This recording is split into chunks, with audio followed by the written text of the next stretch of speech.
Tengo una pasión que me acompaña desde niña, la danza folclórica, y una vocación que me ha elegido de grande, la enseñanza.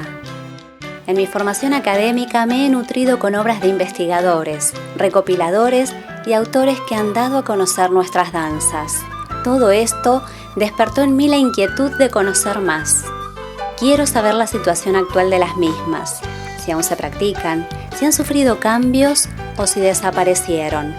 Para ello, recorro el país. Un viaje en el que me han transmitido vivencias, sueños, experiencias y saberes regionales que nos invitarán a reflexionar. La protagonista será la danza folclórica, aquella que permite expresarnos, enamorarnos, inspirarnos y emocionarnos. Te invito a que me acompañes en este camino, donde disfrutaremos y aprenderemos del testimonio de docentes, artistas y profesionales de la disciplina que merecen su espacio y tienen mucho para contar.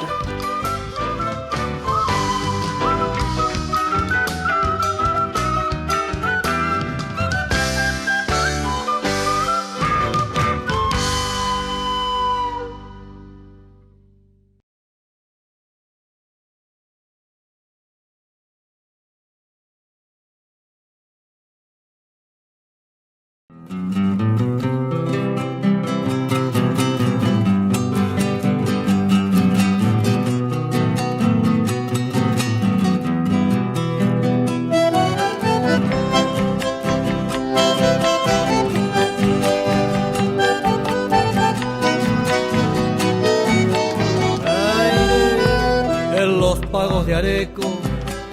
Las danzas de Areco que abordaremos en este capítulo refieren a la huella, el triunfo, el prado y el yotis. Las tres primeras son danzas que pertenecen a la primera generación coreográfica, dentro de la clasificación que establecerá Carlos Vega para el análisis de las distintas formas de danzas que llegaron a América y sus descendientes en la Argentina. Voy andando el camino, siempre en la huella, me cubro con el manto. Estas son danzas picarescas que llegaron en primera instancia con los conquistadores y aquí alcanzaron gran difusión en casi todo el territorio nacional, donde se recopilaron diversas versiones coreográficas de ellas. En el caso del yotis, perteneciente a la cuarta generación coreográfica, es danza de pareja enlazada, que llegara al puerto de Buenos Aires desde Europa con las oleadas inmigratorias entre 1845 y 1850. Para conocer las características particulares y la importancia que han adquirido en la actualidad estas danzas, me encuentro en la localidad de San Antonio de Areco, en la provincia de Buenos Aires. Huellita de mis pagos de San Antonio.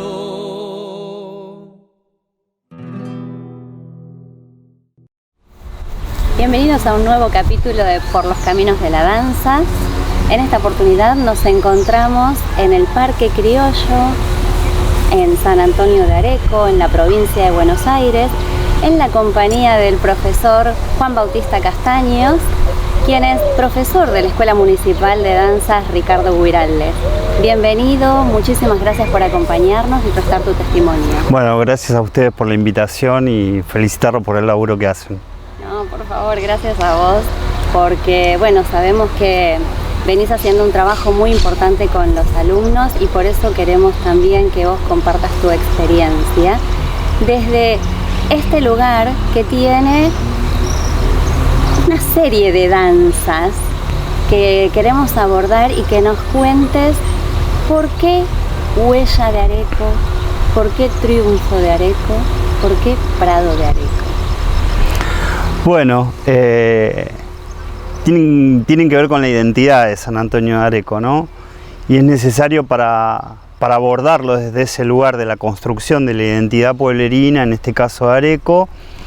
Estas danzas las trajo José Pepe Guiraldes, de su estancia de Montes. Él la vio bailar a unos viejitos, a unos ancianos allá. Así se lo refiere a Guida O'Donnell, que es una profesora, la primer profesora de la Escuela de Danzas de aquí de Areco.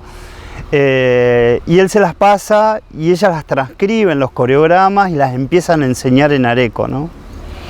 Entonces, si bien uno podría decir, bueno, las trajeron de monte, ¿viste cuánto tiene que ver con Areco aquello que en la década de 1930, entre 1920 y 1930, vienen a Areco y se instalan en Areco? Y lo que las hace de Areco fue eso, que se siguieron reproduciendo acá en San Antonio de Areco. Quizás si uno va a monte, recala en los ámbitos rurales o en los ámbitos tradicionalistas, y ya estas coreografías que nosotros podemos observar en Areco ya no están. Entonces el pie fuerte de estas variantes regionales que tenemos de las danzas de Areco tiene que ver con que se instalaron en San Antonio de Areco y se siguen reproduciendo hoy en día. Aparte de que se le enseña en ámbitos académicos como es la escuela, o en talleres municipales o en talleres particulares, porque construyen la identidad de nuestra ciudad, tiene que ver con que se reproduce automáticamente. La gente en Areco la sabe bailar y uno puede hacer esa observación, en tanto que si conceptualizamos un poquito el folclore, ¿sí? Si nos llevamos al concepto de este sostenimiento de las culturas tradicionales, en San Antonio de Areco esas danzas van sufriendo algunas pequeñas modificaciones, que es para mí lo que las mantiene vivas en el tiempo. ¿Y qué particularidades tiene, por ejemplo, en el caso de la huella?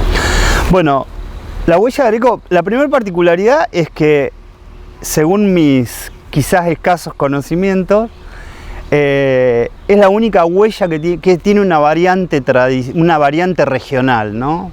La huella de Areco. Por lo menos yo, que tengo bastante material bibliográfico, que he leído bastante, no he encontrado una huella de tal lugar, ¿no? La huella es como una danza que ha recorrido todos los territorios, que ha andado por todos lados, pero nunca específicamente de un lugar. Casi paradójicamente haciéndole caso al nombre, esto de andar por la huella, ¿no? De transitar todos esos espacios. La de Areco tiene una particularidad que tiene un pase de manos con un zapateo, y que en lugar del zarandeo se hace un balanceo de izquierda a derecha, pero que uno la puede bailar con cualquier otra música de huella. No sucede así, por ejemplo, con el caso del Prado. Prado de Areco tiene 8 compases de más, por lo tanto, si uno busca un audio en internet o consigue de la discografía existente, no va a poder bailar la coreografía del Prado de Areco, que tiene su letra propia también recopilada acá en Areco. ¿Y quién se ha ocupado de recopilar estas danzas? Bueno, Guida O'Donnell fue la maestra en San Antonio de Areco que ordenó intelectualmente esto. Creo que también por su formación. Guida O'Donnell se formó en la Escuela Nacional de Danzas, ¿no? La Escuela Nacional de Danzas viene de 1948, digamos, bueno. Entonces, esos profesores son los que marcaron, creo yo, la diferencia con otros profesores de otras ciudades, que por ahí lo que hacían era reproducir conocimientos que ellos tenían, ¿sí? Pero por ahí sin un ordenamiento pedagógico o sin un ordenamiento académico, que fue el que le dio vida a nuestras danzas y el que se sigue reproduciendo hoy en día en San Antonio. Destaquemos para aquellos que no saben, por ahí sirve como dato para ilustrar que Guida ha sido compañera de Olga Latour de Botha. Exactamente. En sus estudios. Exactamente. Así que viene de aquella generación, Guida. Sí, exactamente, de aquella generación. De la Escuela Nacional de Danza. Claro, instalada en San Antonio de Areco y haciendo lo propio desde San Antonio de Areco, ¿no? Una ciudad que tiene sus elementos simbólicos, su capital cultural para reproducir eso y sostenerlo. Y en estos últimos 20 años, en los que ya nos adentramos en un nuevo milenio, ¿qué cambios ha sufrido o han sufrido estas danzas en su práctica? Bueno, en la práctica, más que la coreografía en sí misma, cuestiones que tienen que ver con la gestualidad, ¿no? Y que me parece importante resaltarlo porque, así como la Escuela Nacional de Danzas y en la actualidad la UNA, enseñan las coreografías, enseñan variantes coreográficas, ya sea la coreografía en sí misma o variantes regionales, etc. me parece que lo que sucedió históricamente fue que eran como poco permisivos con la gestualidad, ¿no? Yo recuerdo que cuando yo cursé, era tipo, el final era primer movimiento, ¿no? El giro y coronación, paso derecho, pie izquierdo, media punta a la vez para terminar todas las danzas, y después uno se va dando cuenta que esas cuestiones, o el pañuelo exactamente en el hombro en determinado momento, y que eso se sigue reproduciendo en los festivales competitivos, ¿no? Yo he visto colegas, porque he trabajado, de poner en la planilla el zarandeo no sé qué del pie. Bueno, cuando uno viene a Areco, que los invitaría a todos los profes que andan festivaleando ahí en los concursos, que me parece un laburo genuino, etcétera, que vengan a Areco a ver bailar la gente tradicionalmente. Y te vas a dar cuenta que el pasito de más, o la media punta no muy marcada, o el pañuelo un poco desprolijo, pierde sentido cuando en realidad lo que se está haciendo es, cuando lo que se está viendo es el baile como socializador, ¿no? Como parte del entramado cultural de una ciudad. Perdió esa cuestión rígida que le da el ordenamiento pedagógico, y acá en San Antonio de Areco, la mecanización, exactamente, claro. Exactamente. Yo soy un poquito más relajado en las clases en cuanto a marcar estas cuestiones, porque hay gente que me precede en la vida como bailarina acá en San Antonio de Areco. Yo el año pasado hablaba con los alumnos para el Día de Bailarín Folclórico y publiqué una foto de un personaje de acá de San Antonio de Areco, y les dije, para mí este es el auténtico bailarín de folclore de San Antonio de Areco. Un tipo que te hacía 10 pasos básicos en toda la danza. Ahora nadie lo igualaba respecto de lo que él sentía al momento de bailar. Ahora, ¿necesitamos darle un ordenamiento pedagógico? La mecanización. Y sí, para que todos hablemos un mismo lenguaje. Después me parece que el paso a seguir es relajarlo, y en San Antonio de Areco tengo la gran ventaja, la verdad que sí, de que la gente baila mucho y baila todo el tiempo. San Antonio de Areco está dentro de su entramado social el mundo de la danza, muy fuerte, muy fuerte. Si venís a San Antonio de Areco como músico a tocar sin un repertorio que incluya danzas, no sé si va a haber segunda vez, digamos. Claro, hay que tener en cuenta esos detalles. Sí. O sea, volviendo al tema, ¿no? La mecanización está bien hasta un cierto punto, digamos, a eso es lo que te referís, y que para enseñar es necesario. Sí, sin duda, uno tiene que tener, digamos, un método, ¿no? Para que hablemos todo un mismo lenguaje y para que podamos comprender una generalidad respecto de una danza específica. Ahora, a mí me parece que lo que hay que aportar desde la pedagogía del folclore es decir, miren que este formato, así como lo que tenemos hoy, es un formato ideal. No todo el mundo lo debe haber bailado igual, sobre todo porque me parece que hay que hacer fuerza en avanzar sobre los contextos socioculturales en los que dieron el marco para la formación de nuestras danzas. Nosotros estamos en un lugar que seguramente ustedes después tomarán imagen, allá está el museo, que fue un fortín, y nuestros bailes, que se desarrollaron en su mayoría durante el siglo XIX, se gestaron y florecieron a la luz de un mundo que venía, de un mundo, hablo de nuestro espacio territorial, ¿no? De guerras de independencia, y que automáticamente le siguieron guerras civiles, ¿no? Y que todo eso estaba asociado con un mundo productivo que estaba buscando una identidad como país, todo un escenario muy complejo.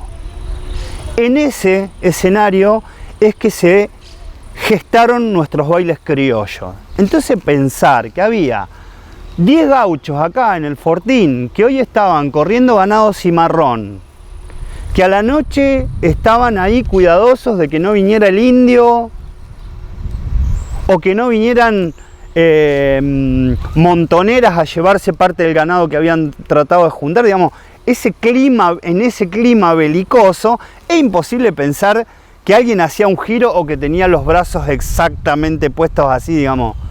El escenario donde se dan esos bailes criollos es otro.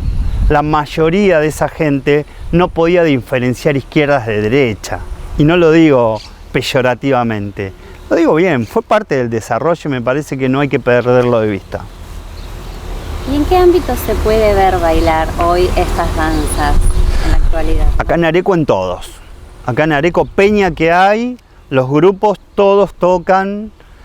Por ejemplo, cada vez que dicen huella, la mayoría de la gente de Areco baila la huella de Areco, no la huella tipo que todos conocemos o algunas otras variantes coreográficas. Porque, por ejemplo, la huella de Areco tiene, en su estructura coreográfica, es muy parecida a la que da Carlos Vega en uno de sus libros, ¿no? Entonces, uno ahí, cuando empieza a juntar las figuras de las danzas de Areco con algunas otras recopilaciones, te das cuenta que tienen una lógica. Que no es que a alguien se le ocurrió, que a Huiralde se le ocurrió, ¿no? Que eso estaba presente en el ámbito rural de principios del siglo XIX y la pudieron rescatar y traerlas a Areco. Y en Areco, en todos lados. Bueno, ustedes lo vivieron anoche, ¿no? Y hoy seguramente en Villalía y en los bailecitos que hay todos los domingos ahí en el patio Guida O'Donnell, que está a orilla del río, en las peñas de la Matera, las peñas que hacen todas las instituciones de Areco, la gente baila las danzas de Areco. Pensando en esto de las danzas de Areco, pensaba en la tetralogía, no sé si sí aplicaría el término, claro, de estas tres danzas que mencionamos al principio, como la huella, el triunfo y el Prado, pero en realidad debería ser una tetralogía, ¿verdad? Sí, claro. Porque estaría faltando algo. Estaría faltando el yotis. Estaría faltando el yotis. Y el yotis, en este caso, ¿quién lo ha recopilado? ¿Cómo llega al pueblo?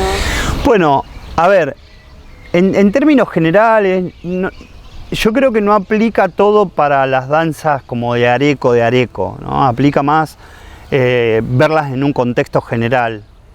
Y el yotis de Areco, bueno, vienen como se instalaron todas las danzas de abrazo, ¿no? en un espacio determinado, sobre todo porque estamos muy cerca de Buenos Aires, culturalmente digo, y el ida y vuelta que hay entre Buenos Aires y San Antonio de Areco, o entre Buenos Aires y Luján, que es donde estaba la sede del Cabildo, y San Antonio de Areco, toda esa movilidad que le fue dando el tiempo, hace que danzas, o música, mejor dicho en principio, como el yoti con sus instrumentos propios, se instalen y la gente las empiece a bailar. Y alguien, en su momento, Adol o Guida, son los que le dan esta formalidad de la que hablábamos antes, ¿no? La ven bailar y dicen, bueno, este es el paso que más se reproduce al momento de bailar el yotis, corresponde que lo anotemos como parte de ese proceso. Y hoy todo el mundo lo baila exactamente igual. O sea que en este caso no hay huella sin triunfo, no hay triunfo sin Prado, no hay Prado sin yotis. Sin yotis, exactamente. Por lo general, los músicos que yo también toco acá en Areco, ponemos así como dentro de un bloque las danzas de Areco. La gente las disfruta mucho y está dentro de nuestra responsabilidad cultural ponerlas sobre los escenarios. ¿Y cuánto se pretende, no sé si conservar sería, o llega en la interpretación de las danzas, ese estereotipo que tenemos de las danzas sureñas?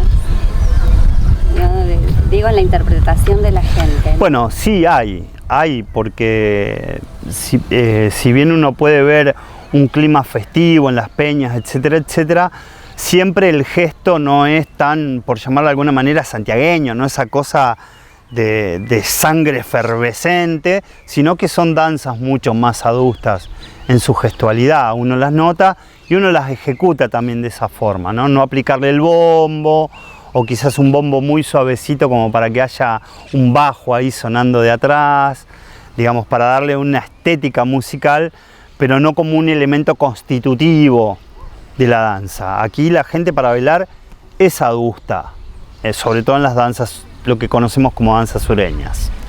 ¿Y el arequero se identifica con estas especies como la milonga, el estilo. Sí, porque, digamos, en San Antonio de Areco está todo. Está absolutamente todo, lo que es maravilloso, ¿no?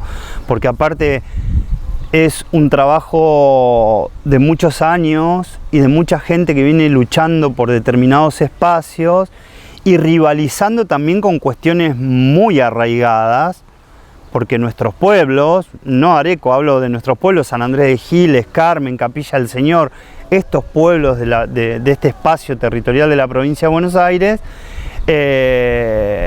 son ciudades que crecieron en un ámbito criollo. Entonces, todas esas costumbres están arraigadas y hay tensiones de poder, hay tensiones estéticas, hay nuevas corrientes musicales y son fundamentalmente pueblos, en términos generales, conservadores, ¿sí? Y San Antonio no es que se vuelve conservador negativamente, es positivo porque es parte de su identidad, pero también va permitiendo que crezcan otras cuestiones asociadas al folclore, ¿no? Como por ejemplo las nuevas bandas, con nuevas propuestas estéticas. Siempre es una lucha. San Antonio hay lugares donde hay, por ejemplo, los amigos del Parque Criollo entienden que en la matera, ¿no? No se puede tocar la batería. Conservan ese espacio como un ámbito propio del folclore tradicional. Pero también ahí hay un debate, porque el piano tampoco era tradicional y sin embargo el piano no podemos... No, pero esos debates encuentran... Sería tradicional para otro ámbito. Claro, para más otra del época, salón. para otra época, Claro. ¿no? Y para otra época, corresponde a otra época. Por ejemplo, yo siempre les digo a los alumnos, nosotros entendemos por algo muy tradicional los chalchaleros. Y en realidad no es un conjunto tradicional. Conjuntos tradicionales no hacían armonía a 2 o 3 voces, no existía esa construcción instrumental, digamos, ¿no? Eran 2 o 3 tipos guitarreando y yo les hago escuchar documentos que grabó Carlos Vega o Isabel Ares que tengo para que se den una idea de cómo rasgaba la guitarra a la gente. ¿Cómo sonaba? Bueno, y en Areco tenés esto, tenés peñas como donde va la gente más joven a zapear con otro tipo de música, ¿no? Con un folclore, no sé si llamarle más moderno, con otro tipo de folclore, ¿sí? Y también tenés espacios como por ejemplo el Fogón Criollo, que se hace acá en el patio de la Blanqueada, donde vienen a cantar milongas, a cantar cifras, a cantar estilos, ¿no? Es un ámbito mucho más del hombre con su guitarra, ¿no? Y diciendo parte de la historia del campo, de la historia personal, en esta maravillosa especie musical que da el fogón criollo, ¿no? Yo he participado, me han invitado a decir algunas milongas y es un escenario completamente distinto. Por eso digo que en Areco está todo. En esto de que en Areco está todo, también vemos que conviven, vos me sabrás aseverar esto, si es que convive el gauchaje con quienes no son del gauchaje. O sea, nosotros vemos, y cuando uno viene como visitante, ve al gaucho, Sí. que está en la peña, que está Sí. en la plaza, que está circulando. Digo, ¿y cómo es esa convivencia en el día a día, no? Porque uno viene de visitante, pero bueno, ustedes viven acá. Bueno, la convivencia es absolutamente armónica. Es absolutamente armónica. A mí lo que me causa más, sí, sí que me causa gracia, me da hasta como ternura ver a los adolescentes, por ejemplo, con las mallas que están de moda, todas floreadas, pero de alpargata los tipos, ¿no? O de bermudas rotas, ¿no? Camisa floreada, boina, ¿no? Esa convivencia es la que me parece que le da como un estilo muy personal y que hace que esta distancia, que posiblemente uno lo reconozca de lo simbólico, pero en la realidad no sea tanta, esta diferencia que se pudiera marcar entre lo que es el ámbito criollo con el ámbito más ciudadano. En San Antonio de Areco eso no solamente convive, sino que está entrelazado continuamente. Es muy difícil que cualquier adolescente de San Antonio de Areco no sepa bailar una danza, porque de hecho las escuelas primarias, la mayoría tienen danza folclórica dentro de su espacio curricular, ¿no? Y los demás, que también pasa algo, que esto hay que decirlo, es fin de semana, exceptuando 1 o 2 boliches en Areco, el resto es todo folclore. Entonces la salida incluye saber bailar algo del folclore, que lo aprendieron sus padres, sus abuelos y convive armónicamente. Ahora que hablabas de los niños, y como para cerrar, ¿qué crees, qué consideras que habría que hacer, si es que hay algo por hacer, ¿no? Como para que nuestros niños se interesen por nuestras danzas folclóricas. Bueno, ahí uno tendría que planificar políticas de corto, mediano y largo plazo, ¿no? Las de corto plazo es ver cómo, con mucha paciencia, convivir, hacer una convivencia armónica entre la cantidad de estímulos que tienen los niños y los adolescentes, y que dentro de todos esos estímulos entre también el folclore, la música, la danza, la gastronomía, hablar del folclore en su totalidad, ¿no? Dejar de reducirlo solamente a la danza o a la música, con un aspecto chauvinista, viste, que si no sabes de folclore no querés a tu país, y toda esa cuestión que hay que correrla del debate, porque eso entra a un mediano plazo, que es instalarlo dentro de las escuelas. Que es instalarlo dentro de las escuelas como una disciplina dentro de las ciencias sociales, y no como una disciplina que te entretiene a los docentes y a los alumnos para los actos escolares, que por lo general son un desastre, ¿no? La conexión estética con la conexión histórica siempre están haciendo agua por todos lados. Empezar a ordenarlo desde ese lado, y después sí, a un, creo yo, más largo plazo,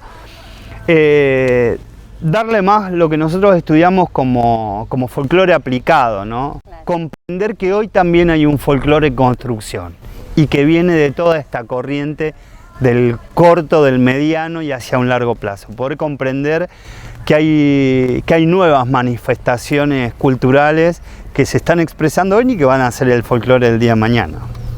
Perfecto.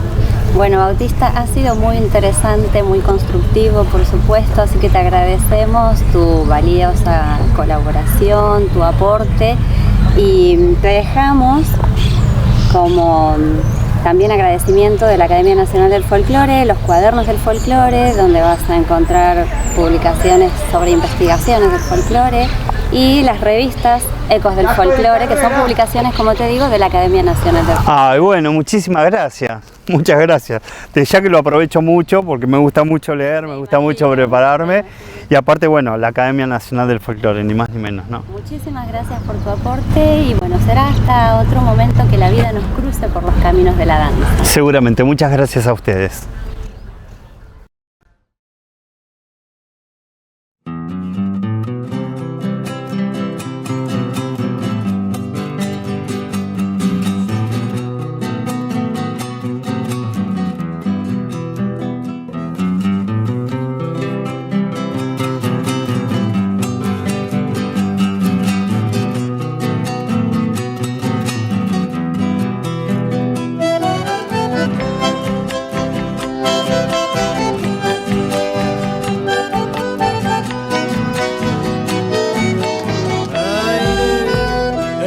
Pagos de Areco, qué cosa linda, mozas de pelo negro, bocas de guinda, todo marrón de otoño, como en tus sueños, donde andarás paloma con otro dueño. Voy andando el camino, siempre en la huella, me cubro con el manto de las estrellas. A la huella, huella de otoño, huellita de mis pagos de San Antonio. La la la la la la.